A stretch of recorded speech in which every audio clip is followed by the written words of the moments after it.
So, my name's James Williamson. Well, sorry about that, actually. My name's James Williamson, and this is our project surveying the Okak Inuit winter village using exploratory photogrammetry. This was part of Dr. Peter Whitridge's field season in northern Labrador. So, to begin with, we'll take a wee look at the site. So, the site was an Inuit winter village, was mostly used for sealing and whaling between the late 15th century and the early 19th century. In the 18th century, Moravian mission was set up in the area. They reported that there were still 120 people in the area. Finally, in the late 1900s, no, in the early 1900s, this site was abandoned. The people moved down to the Okak mission 2 kilometres to the south, and then this burnt down in 1918 after the Spanish flu. Now, to get a wee look at where we are, this is the island. So, looking in more closely at the island, you can see there on the northern part, we have the Okak 1, which was our site, and the Okak mission just to the south of it. And here, the little orange area is the centre of our archaeological area.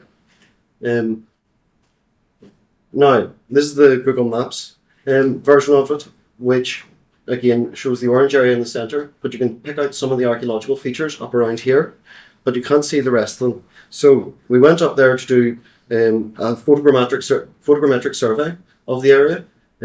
Now you can see that there's different colours here because it was put together on different days, but this is the primary area that we were looking at. To the north here we have a lot of cairns, a lot of stone features marked out by the blue crosses, and there's our campsite right there. But looking at the orange area a little bit more closely, here's the salt houses that we were looking for. This is the sort of imagery we were aiming to put forward in order to have an accurate survey that would take as short a time as possible. To move on from that, we intended on putting together data that would suffice for the archaeological report as well as allow our own investigation of it. Here you can see the contour map, but this doesn't pull out most of the features. So the next step was to look at different visualizations, and the most useful of these that I found was a slope map overlaid in semi-transparently over the orthophoto of the area, right? Which allowed us to pull out most of the features. There's still some work to be done on features in this area where there is no topographic difference, but again, that's an issue for a different day. And to move on from that, the outline of all the features kind of point out what the area looks like. So,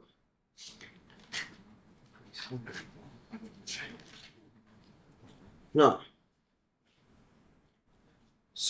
our big goal was the photogrammetric survey. We aimed to test the techniques as well as possible that we were using, comparing video and photography as acquisition methods and testing data quality of like what was put out by these. And finally, we aimed to look at exploratory methods for the rest of the peninsula. We used Agisoft Photoscan because again and again in testing it's come out ahead of other software in terms of its accuracy. So it has. Now, we used an Emlid RTK for measuring in points and georeferencing, but the main method, using a model from Komarovka, a different site, to show how it works. Overlapping photos are taken of a feature, an artifact, or anything in order to build a 3D model which will have a strong colour, a strong texture, a good line of colours in order to most accurately see features in it. In order to take these photos, we used 2 drones. The first of which was Phantom Pro 3. 4K video, 12 megapixels, and it's easily portable. It's also really cheap now, which is one of the reasons we used it.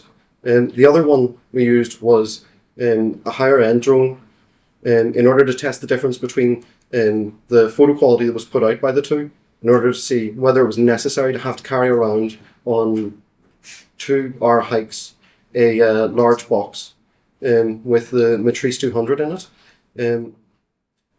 20 megapixel camera and 4K video again. And finally, the last component we used was the Emlid RTK. It's a modular RTK system, and it was used to georeference the models. The same points were used in each model in order to standardize the difference. We check the root mean square error of each of the points, the possible error that they have, and the average between the four was 2.1 centimeters, which provides a bottom level for quality of each model. But we'll get to that later.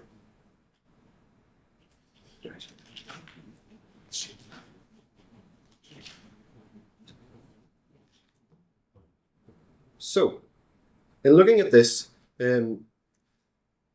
performing surveys up in northern Labrador had serious drawbacks. It costs a lot to travel up to there. It's weather's often inclement. The wind regularly hits speeds at which you cannot fly drones, so it makes it into a difficult situation. Therefore, time is very limited. We wanted to have best possible method for next time we go up in order to test this, and wanted to try and improve using drones for exploratory surveys. Again,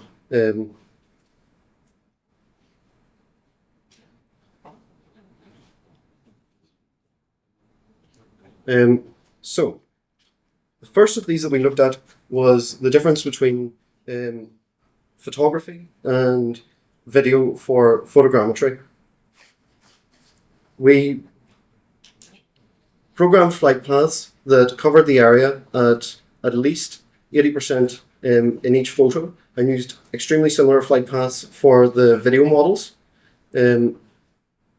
For the video models, we captured every 60th still from the image, shot in 4K. And we then used a high quality sparse cloud, dense cloud, and mesh. And then we calculated the texture in Photoscan, of course, at 4 times the default in order to best place the markers in the model. In order to calculate the errors, we looked at the root mean square error, which is essentially a spatial variation on standard deviation. Now, our goal was that any model we used should have a root mean square of less than, well, measured at 5 centimeters. And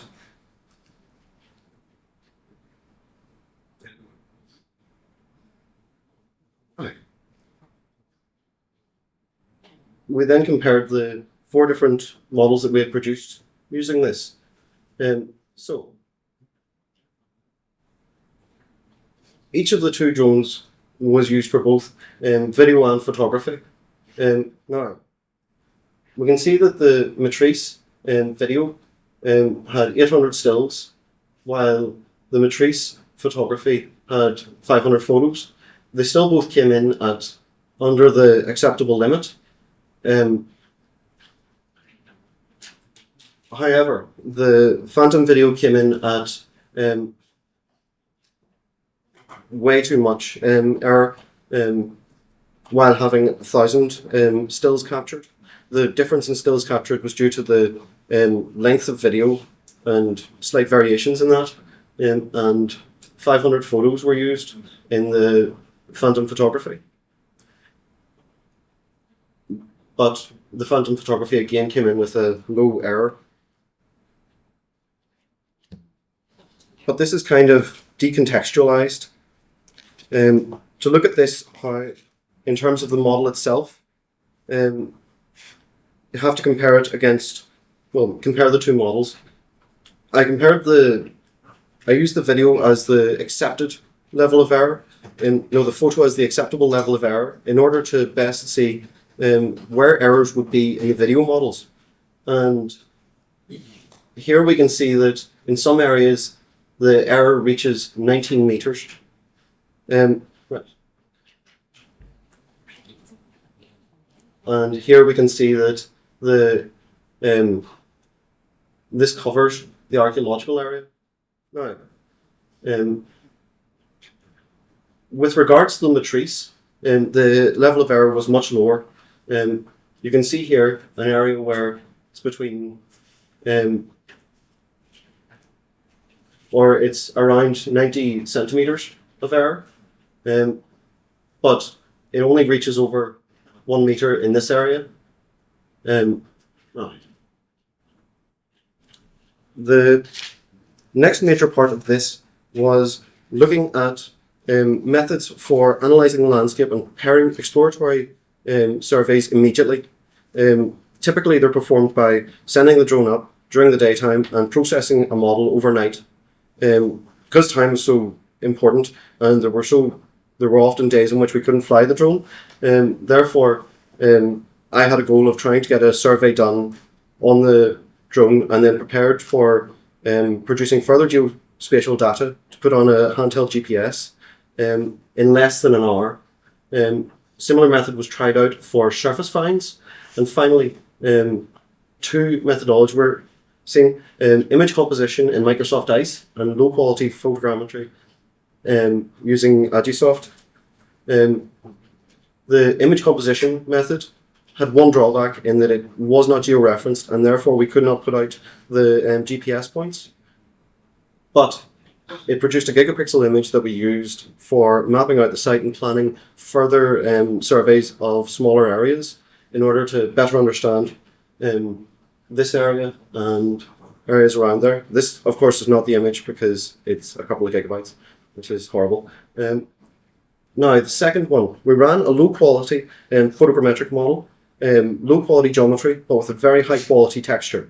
And the high-quality texture was used to best place the points, while at the same time, low-quality mesh was used to reduce the amount of time, still coming in at under an hour. We used this to place some points, and then in order to blind it, I sent out people who had not seen the model with the handheld GPS to go and visit these sites. They did. I haven't included photos with them in it because of privacy reasons, but they also returned false positives such as this, where the geometry of the landscape itself, well, the underlying geology of the landscape has shown geometric features which closely resemble cairns and other Inuit features. And we can see here the NAs where there has been no feature returned, but a couple of features were returned. Finally, the concluding points are that essentially photo works better than video, and even trying calibration didn't fix it. However, in the future I'm going to look into further calibration techniques in order to try and fix that problem. And there's simply more work to be done on the immediate surveying methods. Right, and then that's that. I'd just like to mention that Tradition and Transition funded our field season, as did the Northern Scientific Training Programme and Dr. Whitridge. And that's it.